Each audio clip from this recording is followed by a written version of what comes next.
Mançester Ýunaýted, Liwerpul we hepdäniň beýleki iň möhüm oýunlary belet platformasynda. Ýakyn günlerde tomoşaçylar Ýewropanyň 5 öňdewarjy çempionatynyň esas duşuklaryny görüp bilerler. Italiýanyň Serie A çempionatyny 2-nji maýda saat 21:00 Como bilen Napoli, 3-nji maýda saat 23:45-de Inter Parma, 4-nji maýda Roma Fiorentina bilen güýç synanşar. Germaniýanyň Bundesligasyna bolsa 2-nji maýda saat 18:30-da Bavaria München Heidenheim bilen, saat 21:30-da Bayer Leverkusen bolsa Red Bull Leipzig bilen duşar. İspaniýanyň La Ligasyna 3-nji maýda saat 00:00 Osasuna Barcelona, 4-nji maýda bolsa şol bir wagtda Espanyol Real Madrid bilen duşar. Fransiýanyň Liga 1 çempionatyna 2-nji maýda saat 20:00 Paris Saint-Germain Lorient bilen oýnar. Angliýanyň Premier Ligasyna 2-nji maýda saat 21:30-da Arsenal Fulham, 3-nji maýda saat 19:30-da Mançester Ýunaýted Liwerpul,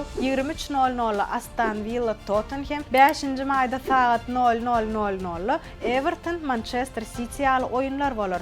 Türkiýanyň Superligasyna 2-nji maýda saat 00:00 Samsunspor Galatasaray bilen duşar. Ähli oýunlar belet platformasyny göni ýaýlymda görkezler. Muçin platformanyň premium agzalygyna ýazylmagy unutmaň. Siz haýsy toparajan koýarly edýäňiz. Pikirleriňizi tesbirlerde belläň.